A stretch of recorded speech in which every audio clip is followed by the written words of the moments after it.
was an indie game inside a multi-million-dollar project.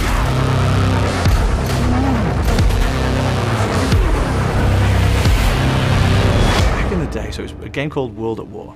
And in World at War, we had a series of designers who found an animation. They found one of these animations which was of soldiers burning, interestingly enough. And they found it, and the movement was particularly interesting. It was this kind of, but without the sound, right? And hooked it up to our traversal system, which basically does kind of getting over walls and climbing through windows. And then each department over at Treyarch started to kind of give time to this kind of little pet project. So the sound department gave the sound, that thing came along, got hooked up. Character department said, well, I could make you a rotting flesh head, and we could attach that in there. And it kind of came together piece by piece. And I remember the buzz around the studio. And I remember lunch break used to come, and you walk through Treyarch, it's a very it's a big building, and you could just see it on everyone's screens, And there was multiple projects going on in the studio at that time, and you'd see people getting it and playing it. And then very quickly on, it was realized, it's like, oh crap, we're gonna have to tell Activision about this, because we're making this huge game, a very serious game as well, about historical ideas, and we've gone off and made this kind of zombie mode. And so the guys would come over, one at a time from the executive level at Activision, and play it in this little room. We didn't tell anyone else about it. And they really enjoyed it. But we knew we really had a hit when we started seeing emails coming back from Activision saying things like, I made it to level 4. I made it to level 6. And they started competing with each other. And so it was like, great, awesome. So the deal was that we couldn't talk about it. We weren't going to market it, right? And we'd put it when you completed the campaign, and we'd kind of unlock it at the end. And when it got out there, people loved it so much, got so excited by it, that we actually had to do a title update. We actually had to title update and put it from the end of the campaign, actually put it on the front menu so people could launch it. And people kind of forget now, but that first experience didn't have any voices. There was no overt narrative in it. It was made out of the spare bits, and the fans really kind of embraced it and ran with it. And that's really what's given it its spirit and its vibe. Not only outside in the community, but also inside in the studio. It's very much seen as the game mode for the devs, and it's very much, I think, for the outside world, it's the game mode for the people in lots of ways. So DLC 1 for World at War was literally from the screaming and the shouting of the community, and from press and other individuals just saying, you gotta give us more. And we never heard anything so loud and so forceful and so verbose in terms of just wanting more. And we were like, okay, we're gonna have to put real resource behind this, rather than like 2-3 guys. We're gonna put a team behind it. It was really like, okay, what does this look like now? Because you're charging someone for it as well. Now it's going to go on a DLC. The other one was a bonus mode at the end of the campaign. This is now part of your DLC offering, which means there's a certain quality and execution standard expected from that. And so I think that's why you saw such a big jump, from what was, bedroom development almost, to, okay, the machine's going to start getting behind it. There was this feeling, especially in those early days, of, okay, we need to define what this is, but we can go anywhere we want to go. But again, only finite resource.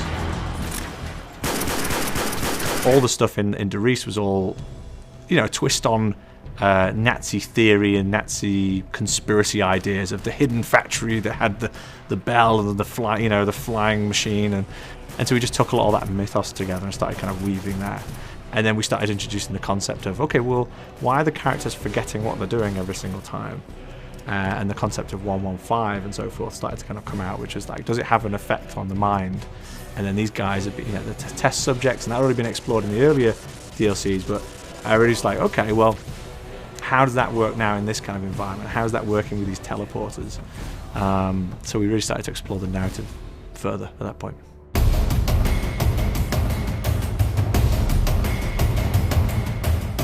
Black Ops for us was the beginning of a transition of maturity. It's probably from a studio mentality. We were really embracing that try anything mentality. The monkeys and the mad scientists, right?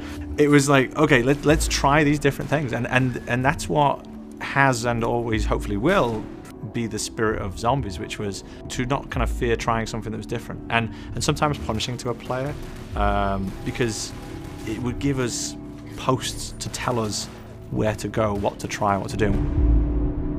Transit is a very polarizing map.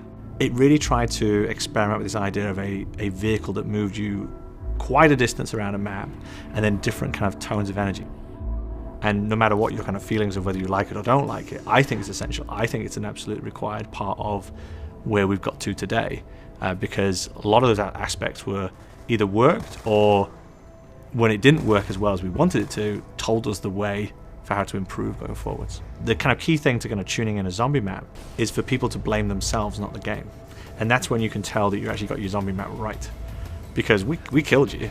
But when you hear the guy go, I made the wrong decision, I went that way, or I picked up that weapon, or, you know, when people start blaming like, oh, it's because the map's like that, or because that bad guy has too much power, that's when the problems are. Zombie map kind of balancing is more about when people blame themselves, then you're in a good place. If you jump into Shadows, I think the first thing you notice that although zombies is the predominant bad guys in the space, this world is more disturbed and broken up than just purely zombies. So there are other things in there. There are flying things, there are big monstrous things. There is a greater selection and possibilities in this map than previous zombies experiences. There's also a progression system in there, which means that the more you play it, you're given more things in terms of weapons and build kits. In other words, you can change the weapons that are actually on the walls. So I think that's one of the big changes. And the other thing I would say, if you're an intermediate guy, if you're interested in the Easter eggs and so forth, this is a map which is going to keep on giving for you. So because of just the sheer amount of time we spent making it, we could really layer in a lot more experiences. Origins is probably the top level in terms of how deep we've gone. There's other ones where we've had deeper Easter eggs, many step Easter eggs, but Origins really got a certain complexity and quality level. Shadows now beats that. So for an intermediate guy, I would say you're going to keep on getting content and reward far further into your playing experience than you previously would have. When you buy Black Ops 3, when you get that disc, we have used those 3 years. We have used all the resources at our ability to fill that disc up with as much kind of premier AAA content as we possibly can. And there's something for whatever mood you're in, right? Whether you want to be engaged narratively in a kind of campaign experience, whether you want to be engaged in a more kind of that sports type way, which is the kind of multiplayer, or whether you want to kind of jump in and, you know, kill the Walking Dead, right? The zombie kind of hordes. And that's part of another offering of the disc, right, which is that it's got a bit for everyone. So we're dying to see what people think of Shadows of Evil, and people will be able to get their hands on Black Ops 3 on November 6th, and PlayStation 4 players will be able to get the DLC first.